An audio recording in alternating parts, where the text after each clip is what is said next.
How did the Organized Soprano start? The channel was actually started as a kind of a weird experiment. When I started the channel, I was a contract worker for the Container Store. So I was going out and helping their customers get organized, but I was mostly selling closets and products. So I made a video called Storage Solutions for Small Spaces. And it was mainly meant as something that I could send to clients as like, hey, look what I can do, look what we can do for you. So sort of I guess, a virtual portfolio for our clients. And I made the video and sort of walked away from it. And when I came back, it had 36 or 38,000 views. So I did that, and I was like, well, I had a lot of fun doing the last video. I should do another video.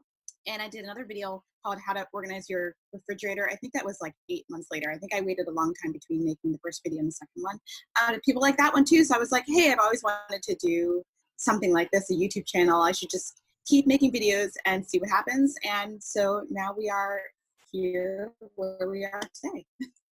How can organizing help singers? Organizing as a business and singing as a business are different, but they both are entrepreneurial pursuits and require that you organize your time very carefully. You Mhm. have to make time for practicing. You have to make time for. I have to make time for answering emails from clients or from prospective clients. I have to make time for doing YouTube stuff. So doing time blocking has been very helpful for me, and I think time blocking is also really good for singers too because they're obligated to if it says practice for 30 minutes at 12 o'clock, you're going to practice for 30 minutes at 12 o'clock, hopefully. And if I usually only give myself like 30 minutes, I can do more, but like 30 minutes is a good chunk of time. And I think that organization is really helpful to get consistency. And I think any instrument benefits the most from consistent practice, but especially singing.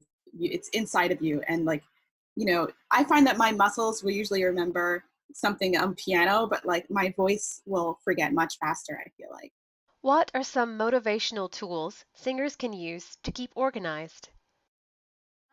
Anything that gives you sort of positive feedback when you're done with it. I'm very much tied to my phone and very much tied to my iCalendar. So I find that finishing the task on my iCalendar is very satisfying. You can look back at the past because it still stays there in your calendar, and the satisfaction of looking back and be like, well, I did that. I did practice for 30 minutes, or I did send out my resume, to this orchestra, or I did, schedule this audition or schedule this recording session. It's very satisfying, and that satisfaction is a very positive motivator. When you keep saying to yourself, you should, you should, you should, it makes you want to do it less. And it puts extra pressure on you that you really don't need. So the motivator that of the calendar, even if it's written down, if it's on the calendar, you did it and you can look back at it, you're like, well, I did all that stuff. And I felt that helps to motivate going forward. Sometimes your audition goes poorly and you don't want to do more, but I find that actually after bad auditions, I want to do more because I'm like, well, I have to do better than the last time because that would suck really bad. So I have to like redeem myself. How can singers organize their mind and practice space for a more productive experience? Because there's a lot of things to consider as a singer. There's, the underlying subtext. There's technique. There's actually learning the notes and things like that. So those are a lot of different things. If you'll focus on one at a time, I find that can be really helpful for staying productive and not getting overwhelmed. Because I think a lot of the problems with singers and staying motivated is getting overwhelmed. And it's the same. It's actually the same thing with organizing. They're like, oh my gosh, my whole house is a disaster. What am I going to do? And I'm like, no, let's just do the closet today, and it'll be, we can do the rest of the room tomorrow, but today we'll just do the closet. And that usually starts a really positive forward momentum.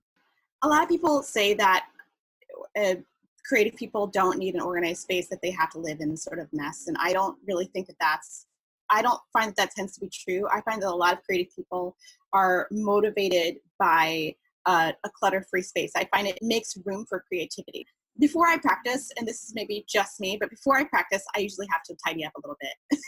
And just so I can clear my mind and not be distracted by too many things on the outside if I have to stay in my own space, because it creates, it's too much visual clutter for all the music that I have to learn, and it doesn't give you enough feedback if there's stuff everywhere, especially the clothes and things like that. So if you can get to a nice orderly space where there's lots of room for the sound to come back to you, I find that that is a good positive motivator again. How can singers organize their sheet music and scores? I find that the best way for me to organize scores is if it's book scores, I organize them by color because I remember what the cover looked like.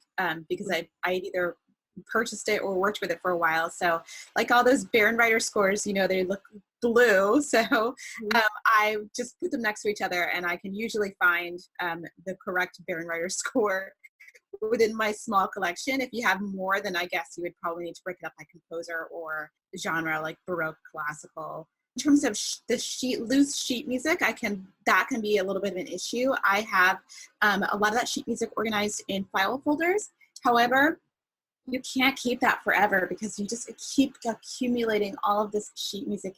If you feel like you're going to perform it again and you don't want to keep the actual physical score around, I found that digitizing the score is a great alternative, and then it's okay to go ahead and get rid of the score if it's one of those pieces you feel like you're never going to do again. Like, I often have these things that they're rare and obscure and you rarely ever do them, then it's probably okay to let the score go, unless you want to hold on to it for some reason, you want to collect it or something like that. But especially if it's a paid gig that I feel like is a one and doneer, I feel like at that point, after it's done and you don't love the piece, it's kind of the time to let it go.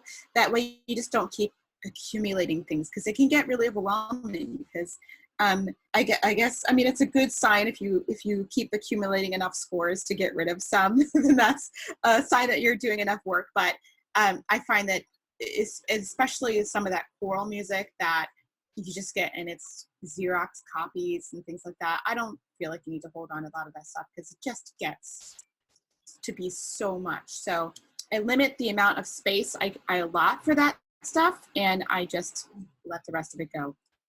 How can singers organize other important paperwork?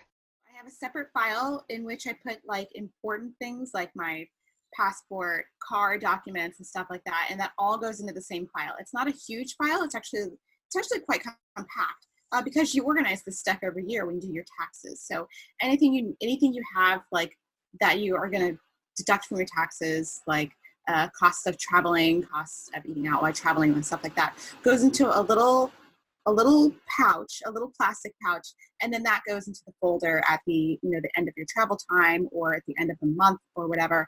But another good thing that I like to use and I find very helpful is QuickBooks.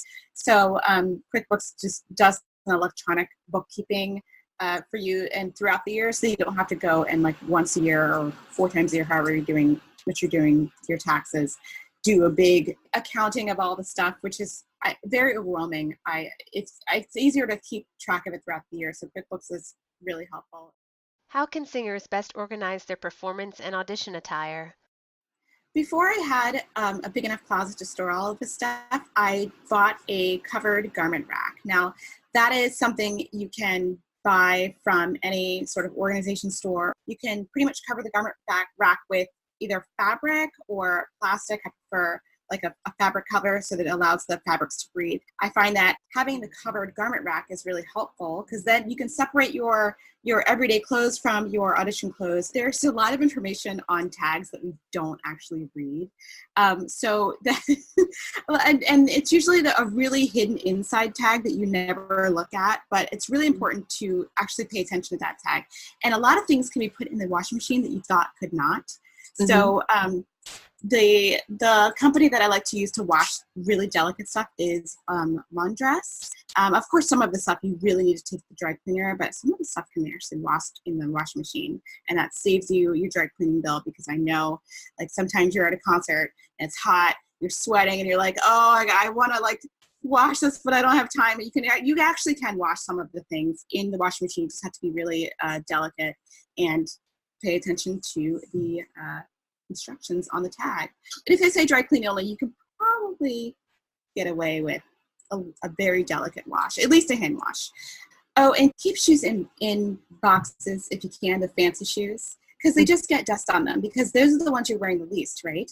So they get dust all over them. So the everyday shoes I keep out in the open because I'm touching them and I'm grabbing them all the time.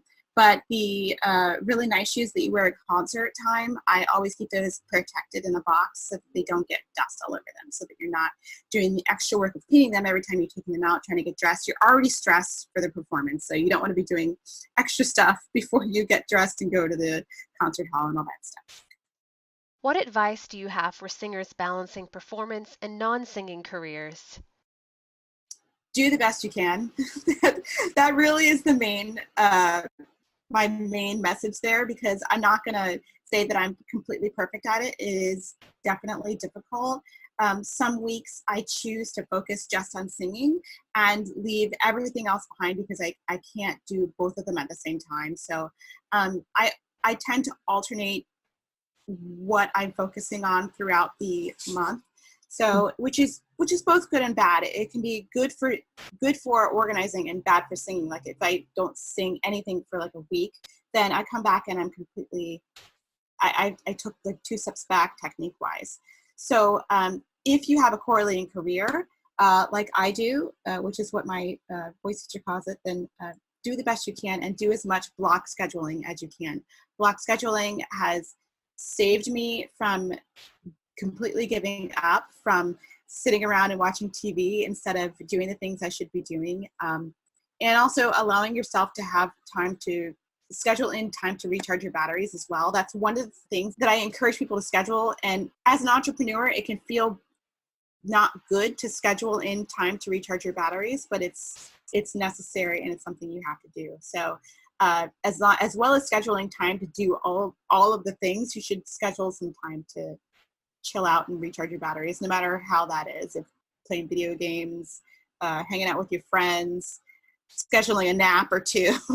It's definitely very helpful to stay organized, because you can't pour from an empty cup. And that's something that took me a long time to learn. What is one piece of advice you'd offer singers about organization? An organized space inspires creativity because it allows you to be creative. Clutter is more than just a distraction. It actually can cause stress. There are many scientific studies saying linking too much clutter, or what you perceive as clutter, to stress. So being a singer is already very stressful because it's a completely subjective profession. It's all about you know, everything is pretty much tied to your instrument. You take everything very personally. So I find that having organized space helps to take away at least that stress, so you can focus on getting things done and focus on improving yourself as a singer. And I find that any stress that you can take away is and easily, it's going to help you in the long run and help you be a more uh, positive person and better performer. We hope this information helps you build your career and have fun doing it. Please like this video and subscribe to our YouTube channel so we can continue making videos to help you. If you have any questions about this video or other topics, leave them in the comments below.